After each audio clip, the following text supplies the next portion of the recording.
Hello, hello. Welcome to my channel. If you are new, my name is Dr. Rachel Gilmore, and I am a doctor, I'm a speaker, I'm a life transformation coach, and I am here to take you from your pain and your stress into your power of your life and into the new direction that you are going for your life in whatever way that looks like, helping you build the resiliency that will propel you forward into your dream life. I am here with you today, unscripted, unfiltered, obviously in my home office. And I am here with you today to share some lessons that have been brought to my attention today by busy professionals such as yourselves that are watching this channel. I have a lot of business owners. I have a lot of colleagues. I have a lot of patients and clients that ask me things like this and that bring these type of ideas to me so that I can share it with you and hopefully enlighten you in this process. Today, we are going to talk about the stress that you might be feeling and how to uncover some of the things that may be underlying to help you better manage the stress that you might be feeling. Because that might be why you were brought to my channel today. You might be having pain. You might be looking for a solution. You might have heard of this term resiliency, and you might have seen my Instagram videos and say, well, how is this tiny person able to lift this much without pain? How are you able to do these things? How am I able to be a mom and a wife and a business owner and still, present this type of information to you, still in this mindset? Because I will tell you, believe me, when I say this, I was not always this way. I was not always this positive person. I like more realistic. That's my term nowadays. I was negative. I was more of a negative person in my past. I wasn't always this focused as I've been the past couple of years. I wasn't always living in my purpose. I was always weighed down by the stress of the world and stress of the weather and stress of other people. I could be a big one. I let other people, I don't know if you have done this as well, but I would let other people dictate, and I still do this. I would let other people dictate how I feel and what I do, how I present myself, how I show up in the world. A lot of the time, this stress that you're feeling, the stress of something that's common that I've seen actually this week, especially as a theme. And let's talk about this and let's share in this together, because it's been the theme, like myself and like I've gone through this before, of busy professionals that either feel frustrated, that feel burnt out, that feel overwhelmed by all of the stress and the anxiety and sometimes depression of like the holidays coming, and maybe of the business that they're in. Maybe it's frustration with things like running ads, right? As a business owner, I do that myself. And my question for you today is it the actual thing that's frustrating you? Is it the ads that's frustrating you? Or is it something else? What's causing you to feel this way? What do you feel like you need right now in this perfect present moment? What do you feel like you need? Is it space? Is it time? Is it that we are going by the motions? We're checking off things on a list. We're not checking in with ourselves. We're not checking in with the purpose that we were designed, our God-given purpose that we were designed for here. Are we not speaking our truth? Are we not allowing ourselves the space to feel and to heal and to really evaluate what's causing all of these things? I wrote down a question earlier that I was asking one of my clients today, and it was more, I'm going to wait until the beginning of the year to start this, and I've got a plan. And I said, well, why do we feel like we need to wait until the beginning of the year? And a theme that came up today was, is it really the beginning of the year that is the time? Why do we feel so stuck right now that we have to wait until the beginning of the year to start something? We have to wait until we find all the right information. We have to wait until we have all the information, all the details and everything. We have to wait until we feel good to make this happen. Why is that? Why do we feel stuck? What's at the root of it? Are we letting our environment control our reality? Are we letting our environment dictate the thoughts that we're having and the emotions that we feel because of that dictates how we act and how we behave, which like I said, in this case, eventually, if we go on long enough doing this same repetitive pattern of things, it eventually dictates the reality that you live in and who you are as a person. Your personality is dictated by a repetitive set of behaviors and patterns and thoughts and emotions that we feel over and over and over and over again that get us to where we're at. Is the stress that we're feeling right now, and is the pain that we're feeling, or is the burnout that we're feeling just a symptom of something deeper that we haven't thought about yet?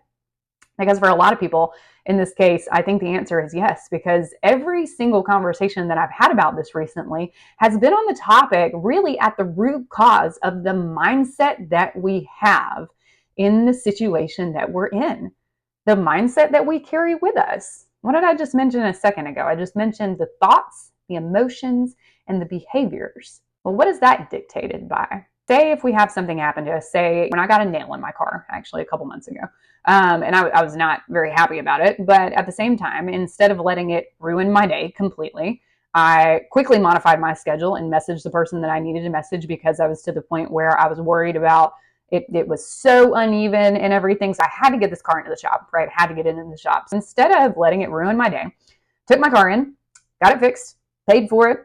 By the grace of God, was able to fund all of that and buy new tires for my car, right? God provides for us, and didn't allow it ruin my day. I used it as a teaching moment and said, well, we're going to have things in life, and we're going to have situations, and we're going to have stressors. And our thoughts and the way that we feel about the situation will dictate the way that we go on the rest of the day. It's not just the holiday stress. What's our attitude about the stress? And like I said before, it's not really a sense of false positivity, if you will. It can sound like that, especially if we're in a really negative situation, because believe me, I used to be triggered a heck of a lot by positive thinking and by positive people. I didn't buy into it. It was triggering for me. When something like that triggers us, it's a sign to look deeper. It's a sign to look deeper into yourself and say, why am I triggered? Is this something that I need to work on? Is this a situation that, man, could I have handled that better in my head? Because when you attach yourself to these thoughts and these stressors and these negative things, it becomes a way of life. For this client that I mentioned earlier, it's become a way of life. I said, what if the discomfort that you feel, that valley before January, is really just discomfort because our brain wants to stay the same? The discomfort that you feel before you go work out, what if it's that your brain's telling you to stay in that comfortable position it's always been in? Because our brains are wired for comfort and for survival. That's what your brain is wired for. It likes the path of least resistance because that's easier. It takes less energy. And guess what? There's already neurons that have wired and fired together that continue firing, and it's easier. It is harder to make a behavior change over and over and over and over and over again, starting with the thoughts that we have in here, being aware of the thoughts coming into our brain. It's harder. It takes more energy. It takes more ATP, if you will, more energy in the body, more energy in your mind. It can be exhausting trying to think about changing behavior. Why do you think that is? Because your brain is comfortable. It's comfortable. It might be comfortable in the stress response. I don't know if you know this about me. If you've watched enough of my videos, you may have picked up on this already. But I was comfortable in drama and in stress because somebody like myself that is a recovering, I say anxiety survivor, right? Still recovering from anxiety, still working on it on a daily basis. I used to be very comfortable in the chaos. Now that can stem from childhood beliefs, I really think, and childhood patterning that we're put into. Not by way of our own. In my situation, it was definitely not the fault of, it was the situation that I was in, right? But we grew up in that environment, and then we get older and we fall into these patterns of repetitive stress, and then we stop one day and we're so anxious that we're having panic attacks, right? Or anxiety attacks, where you're having just a feeling of overwhelm and burnout. And we trace it back and we go, well, do I really like the chaos? Well, it's not that I like the chaos, but even on my resumes, I used to say I thrive in chaos. I thrive in times of stress. Why is that? Why is that? Because I'm used to it. Because I'm used to this. I'm used to the stressful time. And I'm not saying that this is the case for you. However, I want you to think about this, because if it's a familiar pattern that we're used to, and it becomes behaviors and actions that we take, then somewhere along the way, it was wired like that. And if it's just a stressful time, and we're just not managing it well, then we need to look to the root cause. We need to say, well, am I not taking time for myself? Like I said earlier, are you not living in your purpose? Are you not speaking your truth? Are you not, like I said, taking time for yourself? Are we not doing things that regulate our body better? Are we not feeding ourselves well? Are we not feeding it the right things on social media and on the news and things like that? Because if we're consuming social media and Facebook and negativity all the time, it can impact the level of perceived stress that you have in your body. Right behind me, you can't see, but it is a blurred out whiteboard that has allostatic load on it. Now, what does this mean? The physiologic ability of your body to take on stressors over time can indicate the chronicity of this and eventually contribute to things like pain and disease and stress-related conditions like even heart disease and cancer and other problems and everything have been linked back to stress, chronic stress that we're not managing. My question for you today, especially one of the questions related to some of the things that we've just talked about, would be, are we allowing our situation and our circumstances to dictate the emotions that we feel and the thoughts that we have? Are we allowing social media and are we allowing the negativity that we have around us, the stress of the holidays? Everybody always talks about the stress of the holidays. Is it really the stress of the holidays? Or is it that we are overwhelming ourselves with too many tasks or too many expectations? Because your environment and your expectations for yourself and the thoughts that you have and the beliefs and everything that we form around this, the holidays are going to be stressful. If we go into it thinking that an environment is going to be stressful, then it's going to be a stressful time. It's not going to be a good time. We have to really fight that in our brain to try to change that. Perception is everything. And we can change the perception at any point in time. I like this phrase a lot, and I coined this, so don't steal this. But you can get off the crazy train. You can get off the crazy train at any point. We can stop the thoughts and the repetitive patterns and everything at any point in time. Something that I've coined through some research and some different sources, Dr. Amen is one of them, is the anthill, the cycle of what I've termed anxiety, negativity, and thoughts. And I'm not sure. I'd have to go back and check and see if that's actually what he said or not. But part of that is getting yourself out of the anthill, getting yourself out of the cycle of negativity. And one really easy way to do that I posted on my social media today. If you're not following me, go follow me on Instagram as well. Subscribe to this channel if you want more content like this, is gratitude. Actually is a really good way to break the cycle of negativity because, well, chronic pain tells us that your brain cannot focus on more than one area at once unless we are in a state of chronic pain where we have an over-centralized nervous system sending out pain responses chaotically in the body. Things like fibromyalgia might ring a bell for this, or if you have weird symptoms that you really, no imaging has found a cause, no lab results have found a cause, and you may find yourself looking up diagnoses like chronic fatigue syndrome or chronic pain syndrome or things like that. The gratitude, and when we feel in the present moment and we are in our heart center and our brain heart coherence, we're able to attract in more of that positivity and we're able to really be present with ourselves in that moment. We're able to actually feel what we need. Go back to the question that I asked you in the very beginning. What is it that you feel like you need in this present moment? Do we need space?